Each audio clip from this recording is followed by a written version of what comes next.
Good afternoon, everyone. Welcome to the online press conference for Viva's newest edition for its talented roster of artists, Cristina Gonzalez.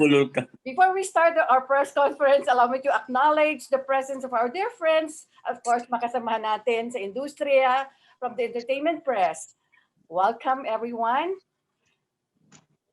She's a singer, actress, turned politician and the daughter of the late actor, matinee idol Jose Marie Gonzalez.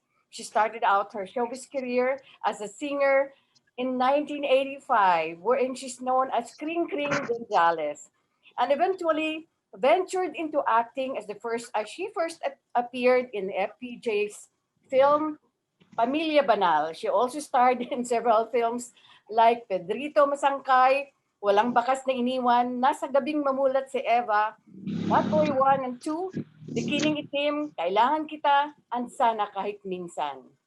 Years later, she met then late Congressman and now her husband Alfredo Romualdez, and they were blessed with two kids, Diana and Sofia, who is now a talent of Viva Artist Agency.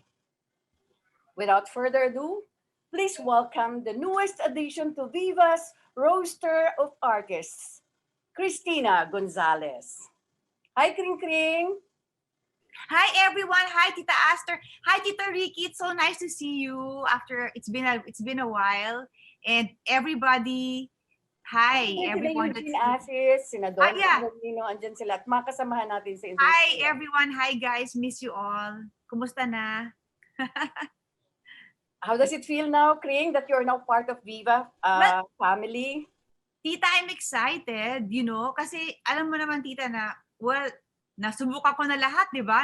Imagine, pati politics, and then I'm also in business, and I'm actually based in Manila. So, I just want to keep myself busy and happy. Alam mo, happiness ko na rin kasi, Tita, my God, it's been so long, di ba? Since I got married, ilang years na ba yun na nawala din ako sa show business, and that's really my first love, Tita. Kumbaga, kinagisnan ko na yan since I was a child with my dad and all that. Sabi ko, why not, diba? Parang for fun, and I want to do something that that makes me happy. Diba, Tita? Okay, that's good, Kring. Pero this time siguro, buksan muna natin ang floor. Tama ba yung floor? Sige. Dami ko sinabi. Ano ba yan? Live ito di ba? Kakaiba di ba? It's a very different setup. Okay. Siguro, ang magbubuena mano muna ang ating, of course, dear friend, ang aking kabayan. ang ating kababayan. No, of course, walang iba kundi ang entertainment editor, of course, na vlogger na rin, di ba? Ricky Lo. X? Okay, narinig niyo ako? Yes, Tito. Okay. So, Kring Kring, you're looking marvelous, no? Of course, anong all throughout this pandemic and before the pandemic, ganun pa rin yung looks mo. Anong sekreto ng beauty mo bukod sa may-ari ka ng beauty parlor? Well, actually, eating healthy, Tito. Siyempre, trying to keep myself stress-free. And then, of course, actually two things, no? Right now, I'm happy to be a brand ambassador of Beautderm, and I love their products. Yes. Just recently. And then, of course, Dr. Jean Marquez of their clinic, she's been my derma for more than 6 to 7 years, and she's been taking good care of me, Tito. So, yun, kasama na yung eating healthy, eating right, and then trying to keep a positive outlook and a positive mindset. Yun, talagang, and of course, number one, si God, di ba? Trusting in the Lord sa lahat, na no matter what happens, God is there with us. And stay positive, stay happy, keep your joy. Kasi kung hindi, tatanda tayo masyado, mabilis. And not only na we will look old, Tito, it can also cause yung mga illnesses, di ba? Kailangan healthy tayo. So question number 2, limited to 2, no? So, Kring Kring, parang ang galing mo, you're stress-free.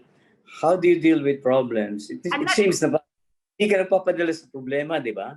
Alam mo, Tito, I Paano can't mo yun? say na wala akong problems. Meron, syempre lahat tayo may problems, di ba? And as long as we're living in this world, lahat tayo will encounter some stress. Kaya nga, that's why we have to divert that and try to focus on things that don't contribute to stress. Like itong ginagawa ko ngayon, I'm happy, I'm enjoying, I'm seeing all of you. You know, it makes me happy. So I like to do things to divert kung ano man ang may stress ako or may mga whatever problems, at least nada-divert ako dun sa mga happy thoughts, happy moments, and happy times. Ganon. Diba? Okay. So follow-up question na lang kasi dalawa lang eh. Yes. So you've been staying in Manila with one of your kids, no? Yes. Sino pangalan nung beauty spa mo sa Tacloban? Si Sofia. Sofia. Ito pala. Yeah. So are you done with politics, Kring Kring? Well, I can't say, Tito, you know naman politics, at showbiz and politics, wala naman yang sinasabi na it's, you know, it's done. We never know. I mean, when you're in office, it's only 3 years, diba? Like for one term. So I don't know what's going to happen in the next couple of years. But for now, I just want to do what makes me happy. And I'm here now. And I really thank also Boss Vic and Veronique for the trust, for, you know, including me in their, and of course, Viva Artist Agency. And I'm really excited. And So isang question pa. So kayo, Sofia is a Viva artist already. You're a Yes. Viva artist. Yeah. Maganda sana kung gumawa kayo ng single, do it kayo. Why not? Pwede pa ba? Pwede pa ba yan sa edad ko? Pwede, oh. Ibabalas lang yung song. Why not? Yeah, why not? Yeah. Why not? Sure, that would be good. Yeah. That sounds like a good idea, ha? Let's see. Yeah, sila naman. Yeah. Okay na yung dalawang questions ko. Thank you, Tito. Master, thank you, Mom Master. Okay na Thank yung you, questions Ricky. ko. Thank you, Tito Ricky. Kailangan magkita tayo one of these days. Hindi yan lumalabas si Ricky. Thank you, Rick. Yes, Kita. stay safe, Tito. That's best. Yeah. Yeah, working from home. That's best. Yeah. Napaka-frustrating sige. pa rin ni Ricky. Makinig ako sa iba. Alright. Please stand by. Actually, ang susunod na magtatanong ay si Dondon Sarmino ng Abante News Online. Dondon? Ay, Tita Aster, nakakapanibago. At least, ay, Tita, ang ganda mo ngayon. Nakakapanibago, di ba? Pinagandaan mo ang comeback ni Kring Ako, ha? Alam mo, Dondon. ang daya nyo nga lahat eh. Ako nasa Viva, kayo lahat, kahit si Kring Kring nasa bahay lang, di ba? Ang daya nyo lahat. Parang first I'm time working. We're all staying safe, Tita. Di ba? Yeah. First time mag-host ng Zoom press con para kay Kring Kring, di ba? Yeah. Talagang Go ahead, nagpunta ng Viva para sa kanya.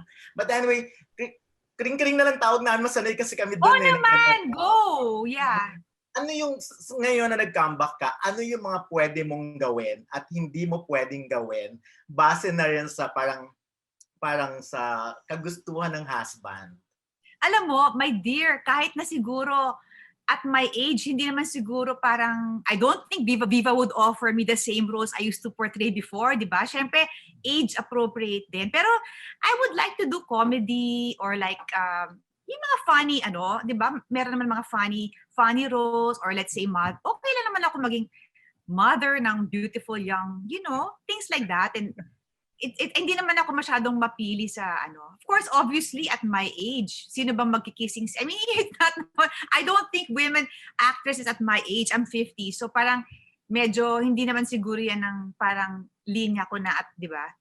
Hindi, So pero Kring, just in case hindi ka aware, kasi uso rin ngayon ang mga May-December affair. Really?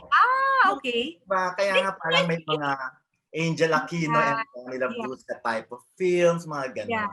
Actually, if the role is nice, sure, hindi naman ako, parang depende sa movie, depende sa role kung maganda. Actually, that sounds like a good, good idea yan. Kasi diba, parang ngayon yung comeback mo. Pero meron ka na bang, naiisip na pwedeng mong makapartner? Right now, makapartner sa Viva na mga ganong level, mga, hindi naman teenager, pero mas younger generation talaga. Hindi pa naman. Pero marami ngayon, of course, a lot of good-looking young, good-looking young actors and even beautiful actresses. Ang dami. So, I mean, I can't really choose or what, but ang dami. Even sa Viva, they have a good lineup. Exclusive ka sa Viva ngayon. Yes, I signed as a Viva Artist Agency. Yes. Okay, so parang katulad ba to dati, Kring, yung sobrang busy rin sa trabaho? Kasi parang kilala ka na ganun eh. I don't think naman siguro ganyan na ngayon, especially ngayon, di ba, I mean, it's a pandemic, you know, it's not like before, you know, they're different, iba na ngayon, di ba? Tapos, hindi naman ganun kadami ang movies like before, di ba? At the same time, syempre, I don't know how, you know, for me, it's really, I'm just doing it for fun. I'm not expecting anything na parang kailangan ganito, ganyan. I also have I'm busy also with my business. So parang, I just balance it out. I want to be happy. I want to do things that make me happy, Don. Yun lang, parang, yan, have fun, enjoy. Miss ko na rin kasi yung... Ayun, last question na lang. Ano ang Okay. namiss sa showbiz? Of course, I miss it. I miss all of you guys. Syempre naman, nami-miss ko yung fun. Alam mo, ang politics kasi is more of like serious. I mean, may mga fun times din, but it's more of like serious, parang talagang serious na. You know what I mean? How you can't, it's not a joke. I mean, when you're in politics, you need to make sure that you serve your constituents properly, and then pag may mga problems, more of serious, diba? Unlike sa showbiz, may mga chismis, whatever things, but it's not like serious. It's like really more of like a fun thing, ang showbiz, hindi ba? Parang gano'n. It's not naman like parang seryosohan or something. Wag mong personalan, whatever you hear. Ganun kasi ang showbiz. Ang politics is more of mas stressful. Mas stressful actually. Yeah. Correct. Yeah. Pero anyways, good luck rin. At sana makabalik ulit tayo sa Tacloban. Nakakamiss yung mga ginagawa natin doon dati. Oo nga eh. Pupunta Maybe in the tayo. future, yeah. Why not? Pwede ka na siguro mag-shooting doon, di ba? In Why time. not? Pwede. Why not? Okay. Yeah. Good luck and congratulations and good Thank you, luck. Don. Yes. Thank you, Don. It's nice to see you again. And of course, next is Mel Navarro of Tempo. And please stand by. Patrick Neal, Nepomuceno ng Manila Bulletin. Hi. Alright, Hi, Kring. Hi, Mel. Hi. Hello. Hi. Welcome back. Yes. Matagal ka nawala. Oo. Nice to see Um, you. Yeah.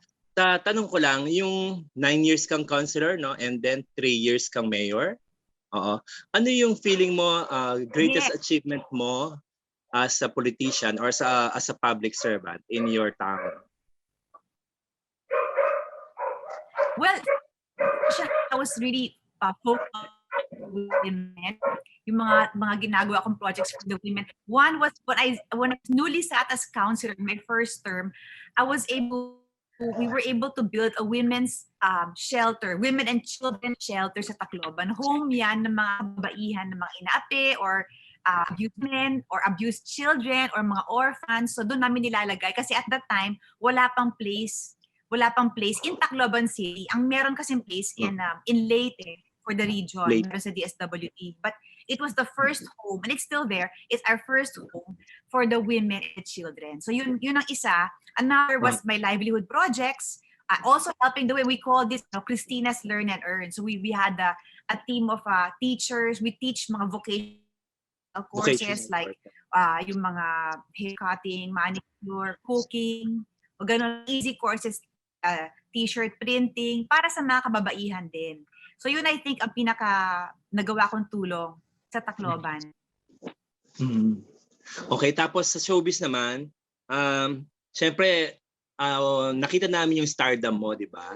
Na naging leading lady ka ng mga FPJ, ng mga bigating natin, mga leading men. Ano yung most unforgettable memories mo as a leading lady of these icons?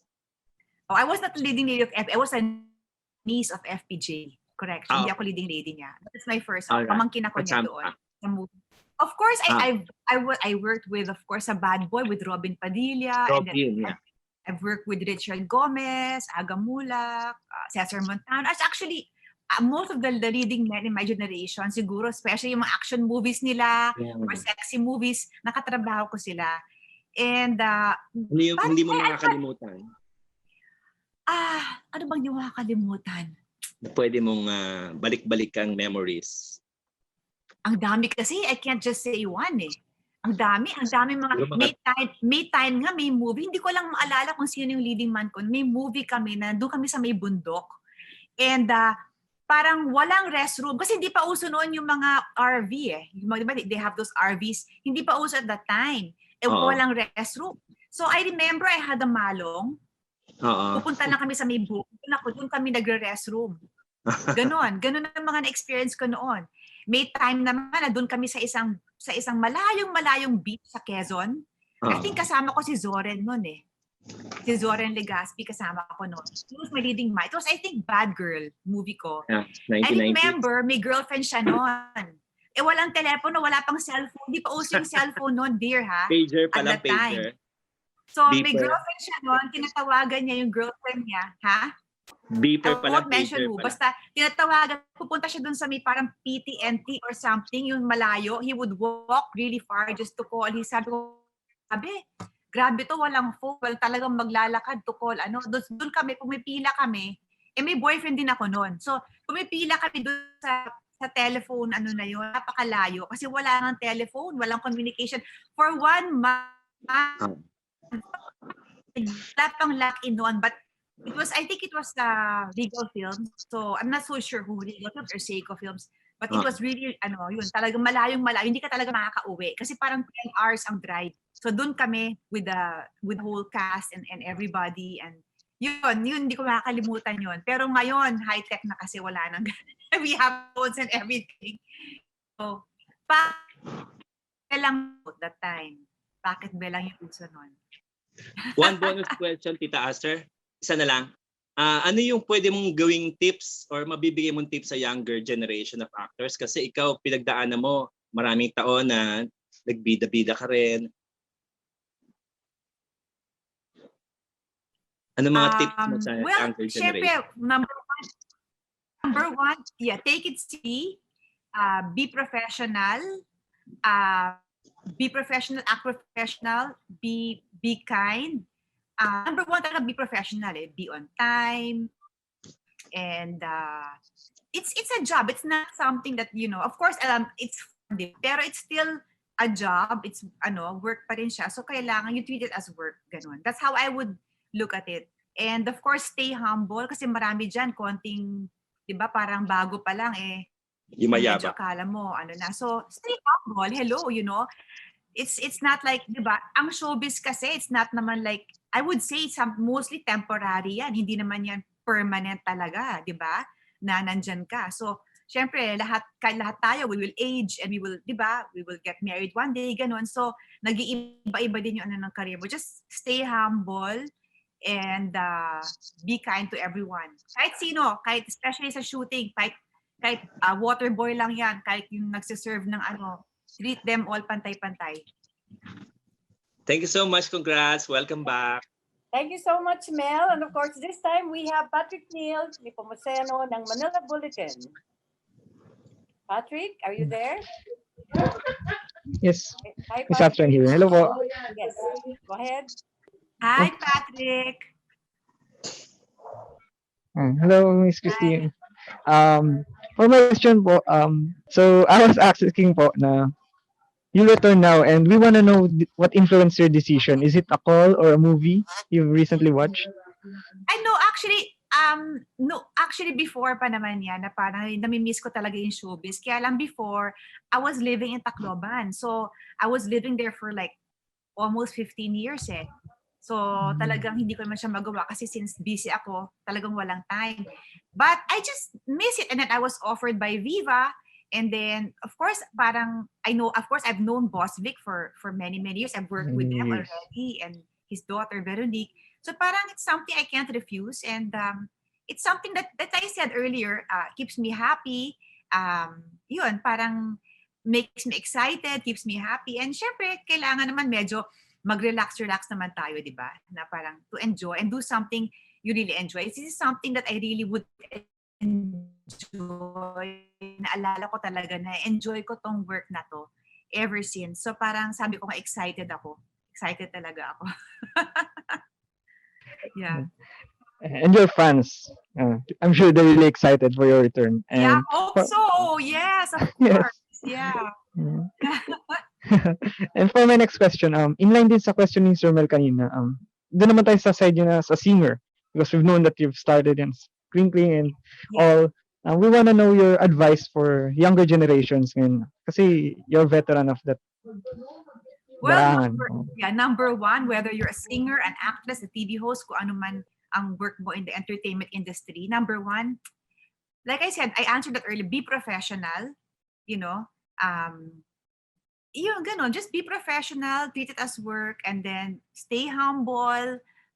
If you need to practice, practice. You need to review your lines, practice. If it's a song, make sure you review the song before you record. Yung ganon, basic lang naman.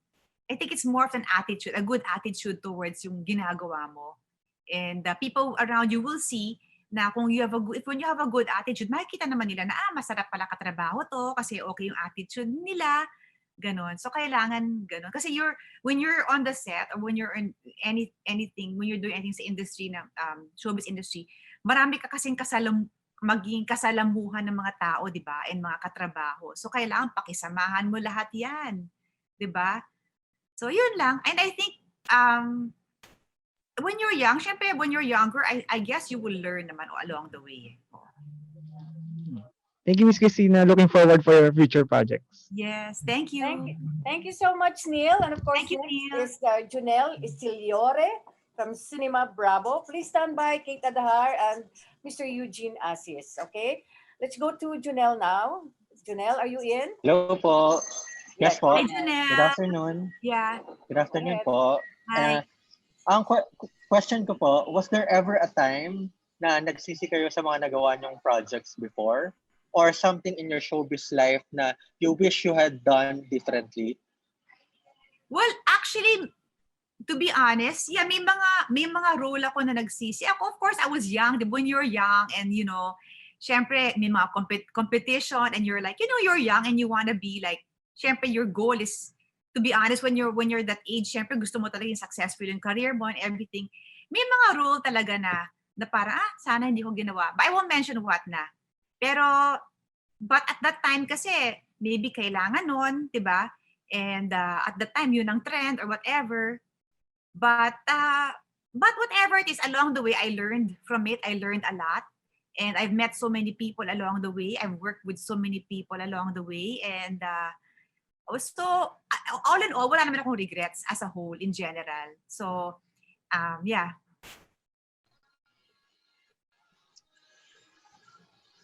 Given that po, what was your greatest takeaway from your early years in showbiz?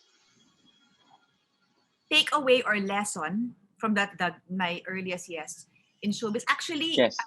Learning to deal with different people, which actually helped me when I went into politics.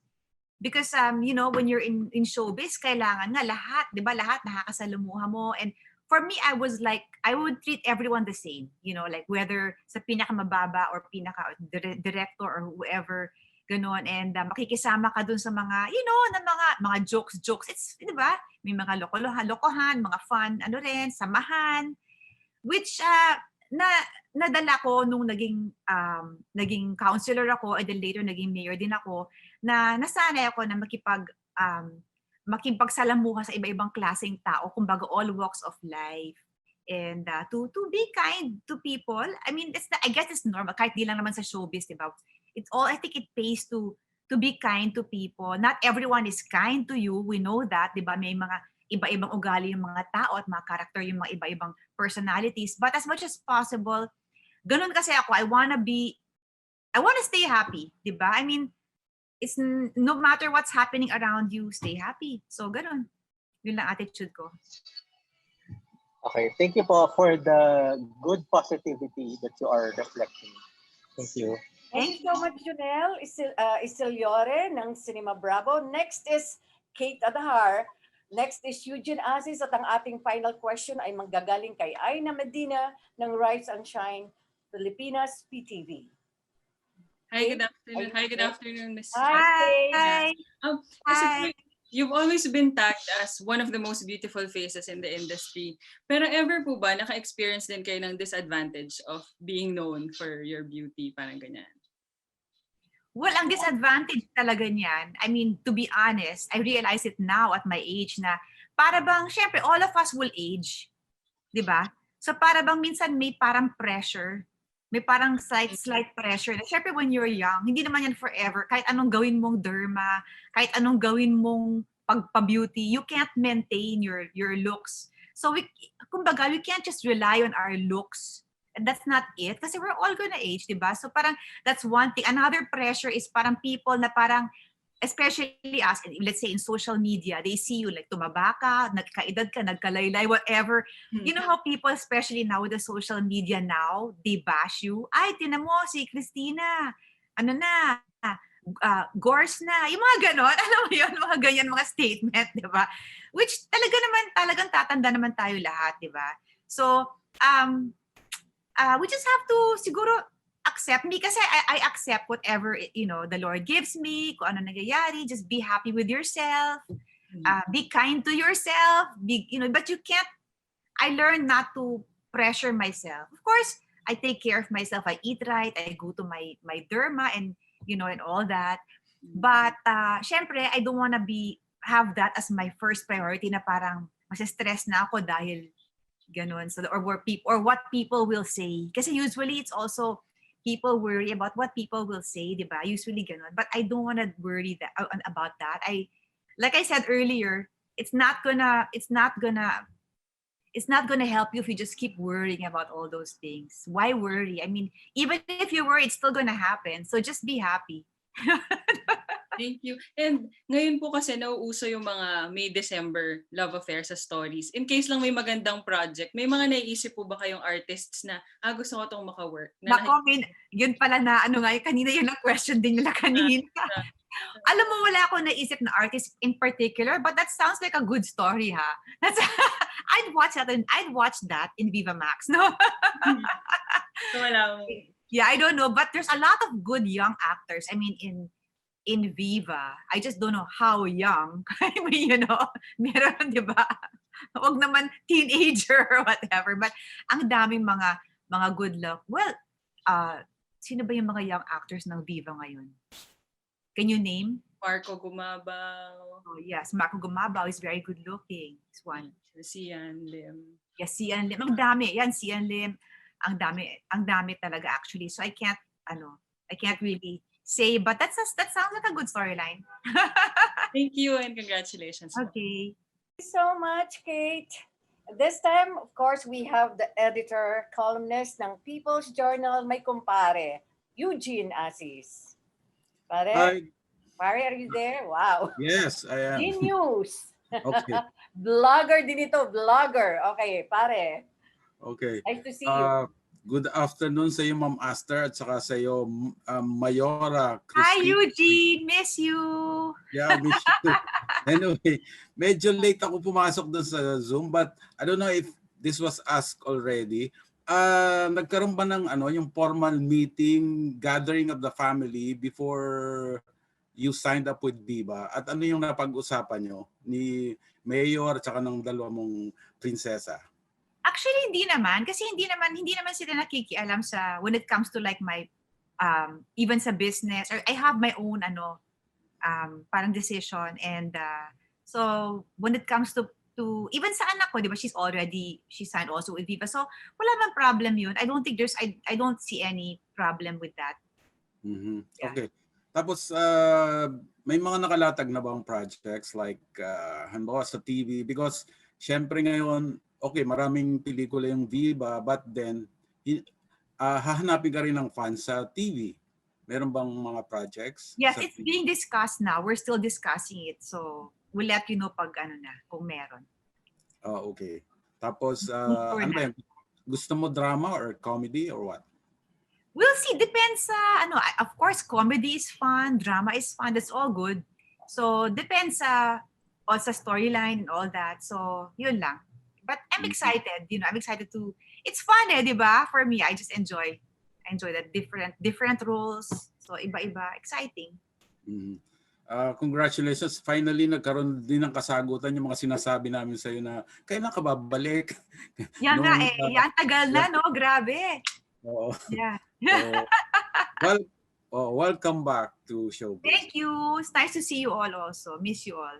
Okay. Thank you, paring Eugene. And of course, this time we have Aina Medina ng Rise and Shine Pilipinas. At please stand by, Nika Roque ng Manila Times. At ang pinaka-finale nating na tanong ay manggagaling kay Ana Pingol ng Pika Pika. Okay, this time, Aina. Hello po. Hi, Aina. Hi Aina.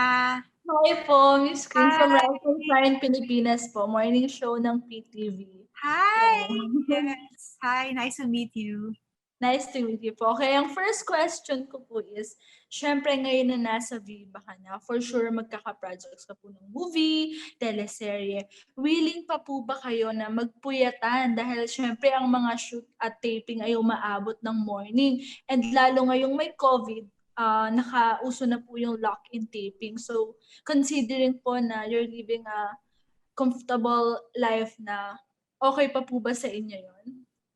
Well, actually, ang ginagawa naman nilang gano'n na lock-in, tas may mga swab, it's to keep everyone safe.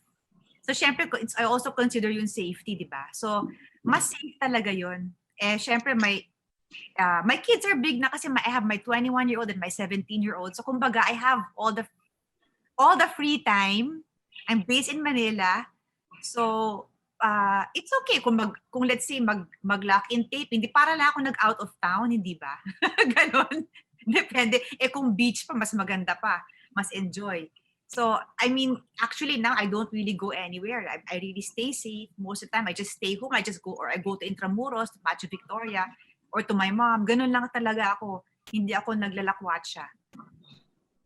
At least, kumbaga bakasyon na din po, no? Bakasyon din, di ba? Tsaka I'm having fun pa. Opo.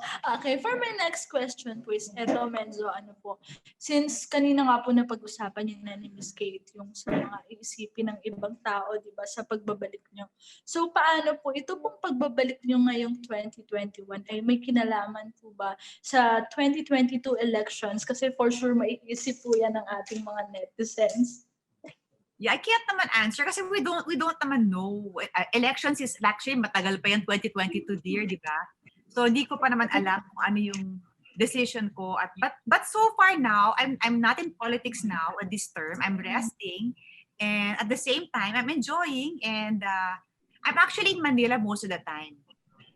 I'm based here in Manila. So for now, so yeah, all the time now. So we don't know yet. Politics, hindi ko pa alam. I can't close the door to anything. Like showbiz, you can't close the door. Politics, you can't close the door as well, di ba? So we don't know, yeah. Ayun. Thank you so much po and welcome back. At alam ko pong maraming excited makita kayong muli. Yes, thank you. So much, Nice Aina. to meet you. Nice to This meet time you. we have Nika Roque ng Manila Times. Nika. Hi po, good Hi, afternoon. Nika. Hi, Nika. So going back po to your parang early years in showbiz, what were the biggest challenges po of being a young artista? A young artist, of course, like, syempre, it took a while for me actually I always wanted to be in the movies at that time when I was very young, but then I didn't really have all the offers yet at that time. So I was more of like, I started singing, because we had a recording studio with my father, Jose Mari Gonzalez. So I had some singles and then it's called they called before tawag ng long playing albums, may mga ganun ako. So I was doing that muna. Then unti-unti, parang it took a while, it took years then for me bago ako nagkaroon talaga ng mga lead role or leading lady sa movie. So it's not naman na parang pagpasok ko lead, walang medyo slowly talaga. So yun ang struggle, I think. You just work your way, be patient, diba? Work your way up. And then for my next question po, it was mentioned kanina na your daughter is also a Viva artist. Binibigyan niyo po ba siya ng mga advice on how to parang survive in the industry, ganyan? I always remind her to be humble, makinig siya sa mga nagbibigay na advice. Kasi sometimes, di ba, when you have a production or like you're in a Viva or like any management entertainment firm, syempre may mga advice ng mga professionals din. Nire-remind ko siya minsan kasi, di ba, panire-remind ko siya na you listen and all that. So binibigyan ko siya ng mga advice. But Sophia now is in Tacloban most of the time kasi she's studying there. And then she's also managing a resort there. Meron kaming resort din sa Tacloban. So siya yung nagmamanage ng restaurant and resort doon and other businesses, mga salon. Yeah. Thank you very much po and congrats. Thank you. Thank you so much, Nika Roque of Manila Times. And this time, our finale question is coming from Ana Pingol ng Pika Pika. Hi, Ana. Hi Tita. Hi Miss Kring Kring. Ayan. Hi, Ana. Kapit-bahay lang tayo dito ngayon, Ana. Related po dun sa tanong kanina. Yes. Interested po ako malaman, how are you as a mom? Kayo ba yung stricta or paano nyo na-mend yung gap ng yung generation gap? Nagigets mo ba yung mga kabataan ngayon? Actually, hindi ganun kadali nga eh. Actually, it's a learning process, no? And I wouldn't say I'm very strict. Kasi when I was young, my mom was kind of strict in the beginning. When I was in the movie, syempre hindi na kasi I'm earning my own money na, ganun. But when I was like mga, let's say, teens or like below 20, hindi pa ako artista, medyo parang ang hirap, kailangan permission bago lumabas or parang, when you're young, kasi parang the more sinasakal ka, the more mo gustong lumayas or lumabas, maglakwatsa, mag-rebel, di ba? So parang sinabi ko, I don't wanna do that to my kids too much kasi nga, na-experience ko yun na parang the more ako sinasakal, the more ko gustong lumabas at maglayas at mag-gimmick, mga ganon. So I'm not I give them the proper advice, but I don't hold them too tight naman. Ganun ako as a mom. So, but of course, I demand for their respect. Pag may time na hindi na ako nire-respeto, syempre may mga, alam mo naman, may normal naman yung mga mother and daughter, may mga sagutan or something, diba, that happens with, in mother and daughter relationships, I guess, parent-child. I always, sinasabihan ko talaga yung anak ko kung ganun. But, yun, it's a process. It's a learning process being a mother. And right now, it's syempre, malalaki yung na anak ko, 21 and 17. Mas easy na rin. Kasi like 21, syempre adult na, di ba? Para I'm not so worried about what, parang what she's doing. Right now, she's quite independent already. And then yung second ko is 17, magka-college soon. So, parang less, of course, meron pa rin na, parang you have to guide them talaga and everything. But it's parang easier na for me at this stage, rather than when they were younger. Parang barkada na kayo ngayon. Parang ganun, yes. Oh. Thank you. Thank you. Thank you so much, Ana. And of course, bago ang yung final message, Kring, of course, I just wanted to remind everyone, aside from being a Viva artist, ni Kring Kring, ay isa na rin po siyang sa mga members ng family ng Beautyderm as one of the brand ambassadors. Thank you so much, Ray and Kochitan. Kring, the floor is yours. Yes, thank you so much, Tito Ricky, and everybody, Don and everyone. And then the new ones, the younger ones, I just first met, kasi marami na mga bata na pala, no? Na media ngayon na yes, younger generation. Nice to meet all of you, and thank you for being here. And I enjoyed all your questions. And hope to see you all again soon. And ayan, so I'm also very excited and about future projects with Viva, with Boss Vic and Boss Veronique. So yeah, so we'll be letting you know pag may mga final na ng mga projects. And of course, thank you so much to Boss Vic Del Rosario, to Veronique. Yes, thank you, Boss Vic. Thank you, Veronique. Yes. All right, mga kaibigan, there you have it. That concludes our press con this afternoon. Thank you very much for joining us this afternoon. Don't forget to support Cristina Kring Kring Gonzalez at saka abangan niyo po ang mga proyekto niya with Viva. Thank you, everyone. Keep safe, everyone. And of course, don't forget to follow Viva Artists Agency on their Facebook page, facebook.com Viva Artists Agency, Twitter at Viva Artists, and Instagram Viva Artists Agency for more exclusive updates. There you have it, mga kaibigan. Maraming salamat sa inyong lahat. And of course, Kring Kring, welcome back to Showbiz. Yes, Tita. Thank you. Thank you so much. God Bye. bless you all. Bye.